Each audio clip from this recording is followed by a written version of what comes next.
ले लो, चिकन मोमोज ले लो।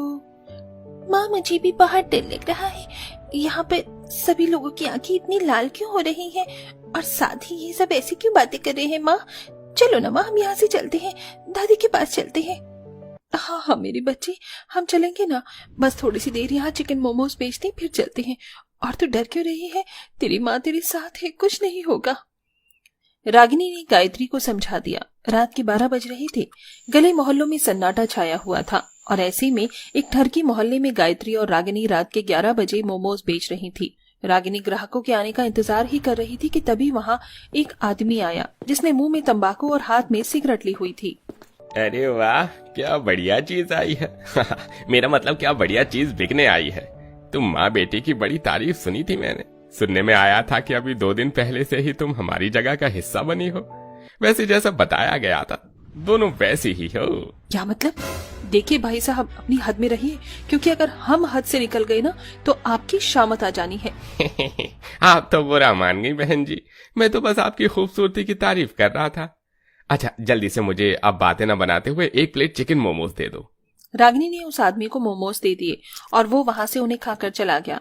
ऐसे ही 12 से 2 बजे तक ना जाने कितने ही ठरकी उनके ठेले पर आए और चले गए और 2 बजते ही रागिनी और गायत्री भी वहां से अपना ठेला लेकर लौट आई। माँ अब से हम वहाँ नहीं जाएंगे, वो लोग गंदे हैं। बेटा मैं वहाँ अपनी मर्जी से थोड़े ही जाती हूँ, ये तो मेरी बदनसीबी है जो मुझे वहाँ जाना पड़ रहा है। तेरे बाबा का काम बहुत कम है और माँ जी की तबीयत खराब है। ऐसे में दिन के समय घर के कामों से फुर्सत नहीं मिलती तो आधी रात को ही काम करना पड़ता है और आधी रात को बस ऐसी ठरकी मोहल्लों में ही बिक्री हो सकती है। रागिनी और गायत्री रात के सन्नाटे में ऐसे बोलती हुई आ ही रही थी कि तभी एक कुत्ता उनके पास भागता हुआ आया। मोती, मोती हमारी रखवाली के लिए आया है। जब भी हम उस ठरकी मोहल्ले जाते हैं तो हमारा मोती हमारी रखवाली करता है। ये ले मोती, खा ले। रागिनी के मोहल्ले का मोती एक कुत्ता था जिसको दोनों माँ बेटी से बेहद लगाव था। रागिनी उसे हर रोज खाना जो डालती थी। मोती हमेशा उन दोनों के साथ रात में मोहल्ले के अंत तक जाता था और ठरकी मोहल्ले की शुरुआत पर ही रुक जाता था। रागिनी अब लौटते वक्त मोती को चिकन मोमोज भी डालने लगी थी। मोती को उसका हिस्सा देने के बाद रागिनी और गायत्री घर पर आ गईं, जहां उनकी सास अपने बिस्तर पर लेटी हुई उनकी राह तक रही थी। माँ जी सोई नहीं अभी तक? बहुत सारा ध्यान तो मेरा तुम्हारी तरफ लगा रहता है। उस ठरकी मोहल्ले में तुम रात के 12 बजे मीट वाले मोमोज बेचने जाती हो, ऐसे में भला मैं कैसे सो सकती हूँ। दादी अब हम आ गए हैं तो अब आप सो जाओ, और डॉक्टर अंकल ने बोला था ना कि आप जितना ज्यादा सोगी उतनी जल्दी ठीक हो जाओगी। हाँ मेरी बच्ची, मैं समझ गई। गायत्री ने अपनी दादी को सुला दिया और उसके बाद दोनों माँ बेटी भी सो गई। ऐसे ही अगली सुबह गायत्री और रागिनी दोनों मोमोज का सामान खरीदने निकली। ऐसे कैसे भाई साहब, आप तो जानते हो कि मेरा चिकन से घर चलता है। मैं तो आपसे रोजाना चिकन खरीदने वाले ग्राहक हूँ और खरीदती रहूंगी, क्योंकि मेरा काम ही चिकन मोमोज बेचने का है। आप मुझे थोड़ा तो सस्ता दीजिए। ठीक है बहन जी, आपके पुराने रेट ही लगा दिए, लेकिन मैं आपको बता दूं मीट पर भी पैसा सोने की तरह चढ़ता और उतरता रहता है।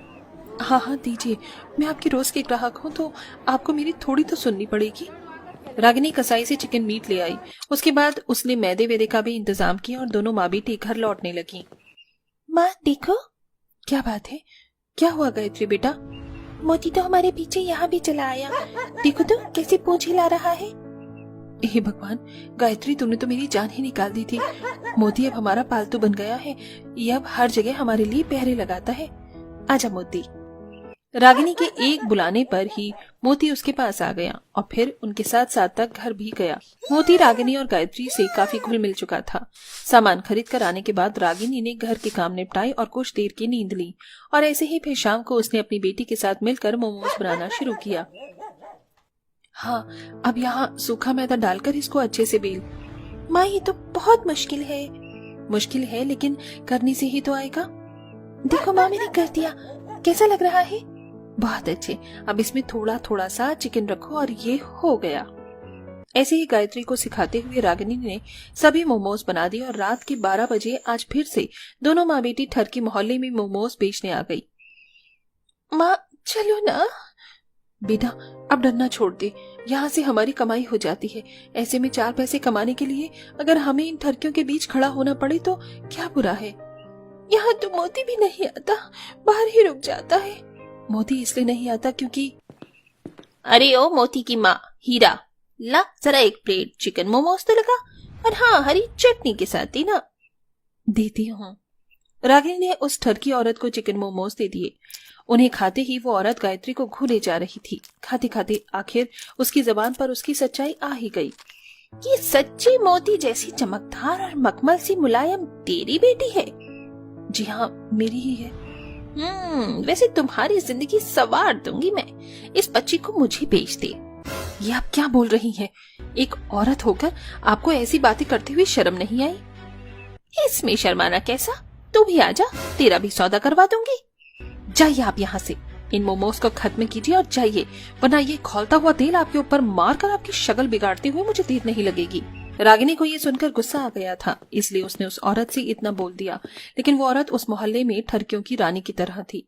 रागिनी के भड़कने के आसपास के भी ठरकियों ने उसके ठेले का ही रुख कर लिया। आप सभी यहाँ क्यों आ रही हो? माँ, ये सभी लाल लाल आंखें वाले राक्षस यहाँ क्यों आ रहे हैं?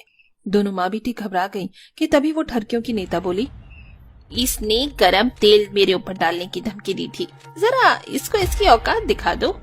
कमसिन कलियो, ये बातें तुम्हारे ऊपर अच्छी नहीं लगती। अभी बताते हैं हम ठरकियों से पंगे का नतीजा। माँ ये क्या बोल रही है? बचाओ, कोई बचाओ, हमें बचाओ। रागिनी और गायत्री दोनों बहुत डर गई थी। गायत्री ने डर कर रोना शुरू कर दिया, जिसकी आवाज बाहर ठरकी मोहल्ले की दहलीज पर बैठे मोती को आ गई। मोती तेजी से भागता हुआ आया और अभी वो लोग बस उन पर हमला ही करने वाले थे कि तभी मोती ने उन पर हमला कर दिया। अरे अरे, हट कुत्ते यहाँ से, कहाँ से आ गया? मोती ने भौंक भौंक कर सभी को भगा दिया। मोती के हमले से सभी ठरकी डर कर भाग गई। मोती, मोती, मेरे मोती ने आज हमें बचा लिया। मेरा मोती तो सुपर हीरो निकला। दोनों माँ बेटी आज सिर्फ मोती की वजह से बचकर आ पाई थी। आज रागिनी ने मोती को खूब सारा खाना डाला। ऐसे ही अगले दिन फिर से आधी रात को वो दोनों चिकन मोमोज बेचने निकली। लेकिन आज वो अकेली नहीं थी, मोती उनके साथ था, जिसकी वजह से आज उनसे बदतमीजी करने की किसी की भी हिम्मत नहीं हुई। जरा सुनिए, मुझे एक प्लेट मोमोज देना। देती हूँ। रागिनी ने उसे मोमोज दिए, जिन्हें खाते ही वो लड़का उल्टे पांव लौट आया। अरे वाह माँ, जरा देखो, मोती की वजह से आज कोई भी हमें न देख रहा है और न ही कुछ बोल रहा है। सही कहा, क्योंकि हमारा मोती हमारा बॉडीगार्ड जो है। रागिनी ऐसे बोलकर मुस्कुराने लगी। मोहल्ले में मोती के आने से अब वहां पर होने वाली छिड़कानी बंद हो गई थी। अब दोनों माँ बेटी से ठरकी लोग भी इज्जत से पेश आते थे। कोई उनकी तरफ आंख उठाकर देखने से भी अब डरने लगा था।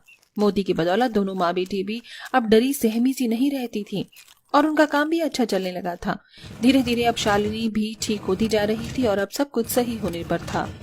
तो दोस्तों, क्या आप भी मानते हैं कि कभी कभार इंसान जानवर और जानवर इंसान बन जाता है? कमेंट करके अपना जवाब जरूर दें।